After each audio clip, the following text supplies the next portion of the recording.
54 साल बाद फाइनली कोई इंसान मून पे कदम रखने वाला है। 1972 अपोलो मिशन के बाद कोई भी इंसान लो अर्थ ऑर्बिट को भी क्रॉस नहीं कर पाया, लेकिन अब 2026 में ह्यूमैनिटी चांद पर वापस जा रहा है। पर सुनो, इस बार हम सिर्फ वहां विजिट करने नहीं जा रहे हैं, बल्कि इस बार हम वहां रहने जा रहे हैं।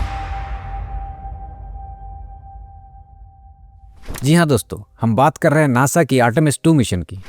ये आर्टेमिस 2 मिशन इतना इंपॉर्टेंट क्यों है, पहले ये समझना जरूरी है। ये है लो अर्थ ऑर्बिट, जो कि पृथ्वी की सतह से लगभग 800 से 2000 किलोमीटर की दूरी पर स्थित है।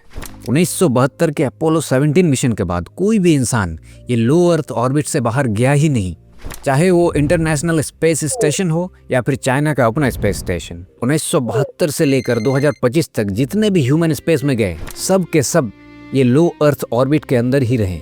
लेकिन आर्टेमिस 2 मिशन इसे बदलने वाला है। सोचो जरा, अपोलो 17 के बाद 54 साल बाद फाइनली कोई इंसान अर्थ के ऑर्बिट से बाहर निकल रहा है।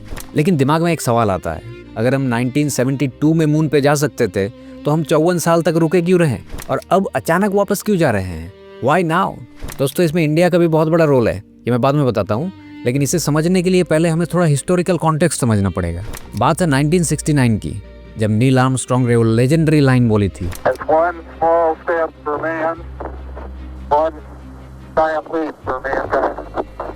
उसके बाद यूएस ने मून पे टोटल 6 सक्सेसफुल लैंडिंग्स किए, जो 1972 के अपोलो 17 मिशन के साथ खत्म हुआ। लेकिन उसके बाद सन्नाटा। सोचो जरा, क्या टेक्नोलॉजी खत्म हो गई थी या नासा से हो नहीं पा रहा था? बिल्कुल नहीं।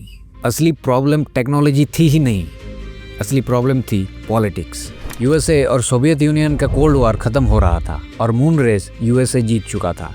और यहाँ पे एक और बात समझना जरूरी है, 1960s का स्पेस रेस कोई साइंस का कंपटीशन नहीं था, बल्कि एक पॉलिटिकल वॉर था। यूएसए और सोवियत यूनियन के बीच में कोल्ड वॉर चल रहा था। जब 1957 में सोवियत यूनियन ने स्पुतनिक 1 लॉन्च किया तो यूएसए हिल गया था। ये दुनिया का पहला ह्यूमन मेड आर्टिफिशियल सैटेलाइट था। फिर अगले पड़ाव में सोवियत यूनियन ने यूरी गगेरियन को स्पेस में भेजा, जो स्पेस में जाने वाले पहले इंसान बने। स्पेस रेस में सोवियत रशिया का सक्सेस देखकर यूएसए पर प्रेशर और बढ़ गया। तो यूएसए के लिए मून लैंडिंग सिर्फ कोई एक्सप्लोरेशन नहीं थी, बल्कि वो एक मैसेज था कि हम टेक्नोलॉजिकली सोवियत रशिया से बेहतर हैं।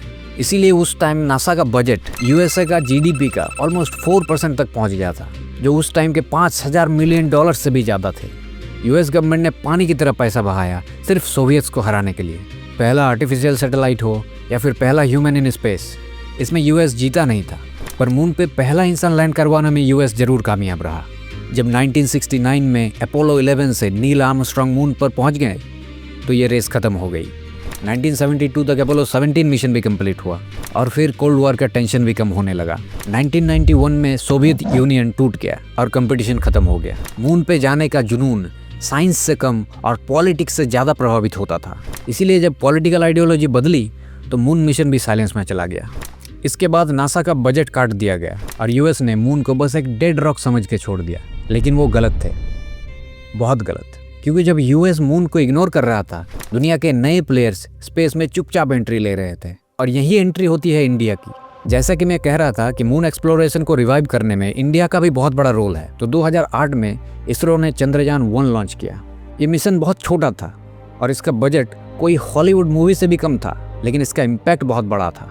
चंद्रयान 1 ने मून के सरफेस पर वाटर मॉलिक्यूल्स डिटेक्ट किए। ये डिस्कवरी गेम चेंजिंग थी, क्योंकि अचानक मून अब सिर्फ एक डेड रॉक नहीं रहा था।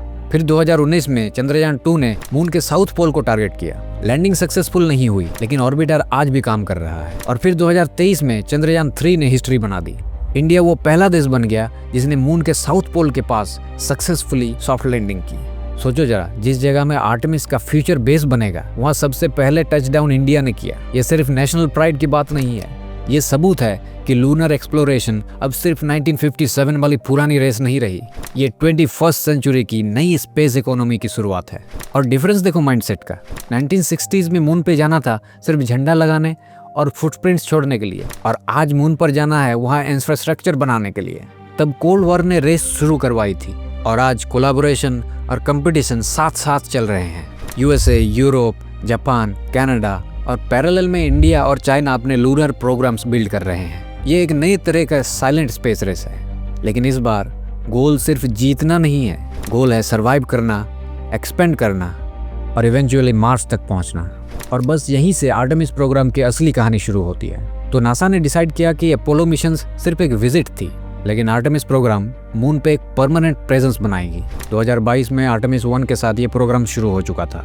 वो एक अनक्रूड टेस्ट फ्लाइट थी जिसमें स्पेस लॉन्च सिस्टम और ओरायन स्पेसक्राफ्ट मून के अराउंड घूम कर आए थे।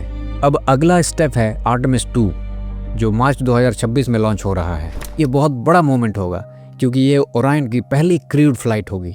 सोचो, पिछले 54 सालों में पहली बार कोई इंसान लो अर्थ ऑर्बिट से बाहर जाएगा और 1972 के बाद हम पहली बार मून को फ्लाई बाय करेंगे। लेकिन हाँ, ये मिशन भी मून पे लैंड नहीं करेगा, उसके लिए थोड़ा वेट करना पड़ेगा, जो आर्टेमिस 3 में फाइनली पॉसिबल होगा। लेकिन आर्टेमिस 2 मिशन में एग्जैक्टली क्या होगा? आर्टेमिस 2 मिशन में 4 एस्ट्रोनॉट्स जाएंगे SLS रॉकेट के ऊपर, जो नासा के सैटर्न 5 रॉकेट के बाद सबसे पावरफुल रॉकेट है। वो चारों एस्ट्रोनॉट्स ओरायन स्पेसक्राफ्ट के अंदर होंगे, जो आज के जमाने का डीप स्पेस कैप्सूल है। ये लोग अर्थ के ऑर्बिट छोड़कर सीधा मून की तरफ जाएंगे, एक फ्री रिटर्न ट्रैजेक्टरी पर।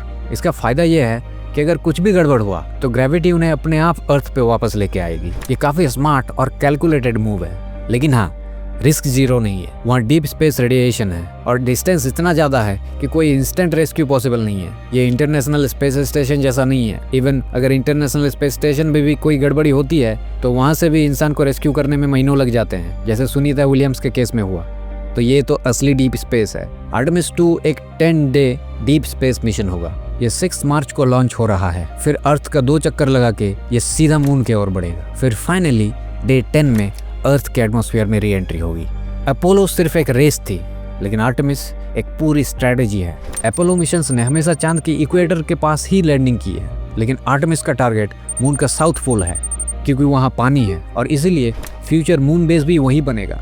और इस बार ये मिशन सिर्फ अमेरिका का नहीं है, इसमें ईसा, जैक्सा और कनाडा जैसे इंटरनेशनल पार्टनर्स भी शामिल हैं। यहाँ तक कि स्पेसएक्स का स्टारशिप भी फ्यूचर लैंडिंग्स के लिए इन्वॉल्व है। आर्टेमिस 2 तो बस एक ट्रेलर है, असली पिक्चर तो आर्टेमिस 3 में दिखेगी, जब ह्यूमंस फाइनली मून पर लैंड करेंगे। लेकिन उसके बाद क्या? हम बनाएंगे लूनर गेटवे, यानी मून का एक परमानेंट स्पेस स्टेशन। और सबसे गेम चेंजिंग चीज, हम वहाँ इसरो शुरू करेंगे।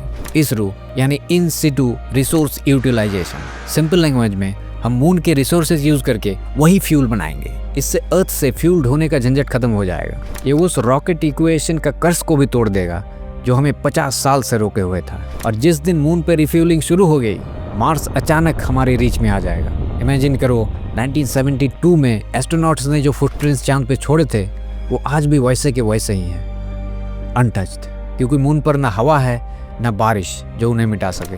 लेकिन अब 54 साल बाद फाइनली वहाँ नए फुटप्रिंट्स बनने वाले हैं। अपोलो मिशंस ने दुनिया को दिखाया था कि हम मून तक पहुँच सकते हैं, लेकिन आर्टेमिस जनरेशन प्रूव करेगी कि हम मून पर रह भी सकते हैं। लेकिन दोस्तों, असली सवाल यह है कि हम सच में मल्टी प्लैनेटरी स्पीसीज बनने के लिए तैयार हैं, या मून वापस सिर्फ एक फोटो अपॉर्चुनिटी बन के रह जाएगा। जब आर्टेमिस 2 का SLS रॉकेट इग्नाइट करता है तो याद रखना, वो सिर्फ एक रॉकेट लॉन्च नहीं है, वो 54 साल का खामोशी टूटने का आवाज है, और शायद ह्यूमन सिविलाइजेशन के लिए एक नई चैप्टर की शुरुआत। क्योंकि 1969 में हम मून पे सिर्फ मेहमान बन के गए थे, लेकिन इस बार हम वहाँ परमानेंट घर बनाने जा रहे हैं। और हाँ, अदर प्लैनेट्स पर रहने के लिए फूड ग्रो करना पड़ेगा ना, तो साइंटिस्ट ने एक ऐसा तरीका ढूंढ निकाला है जिससे वो मार्स पे फूड ग्रो कर सकते हैं। तो भाई साहब, मून पे क्यों नहीं, पर कैसे, वो जानने के लिए हमारे पिछले video Mars colony finally possible जरूर देखें। आई बटन में लिंक आ रही होगी और डिस्क्रिप्शन में लिंक अवेलेबल है, उसे चेकआउट जरूर कीजिए। अगर ये वीडियो अच्छी लगी तो इसे लाइक, शेयर और सब्सक्राइब जरूर करो यार। तुम में से 99% सब्सक्राइब नहीं करते हो, सब्सक्राइब यार। मिलते हैं नेक्स्ट वीडियो में, तब तक के लिए कीप एक्सप्लोरिंग।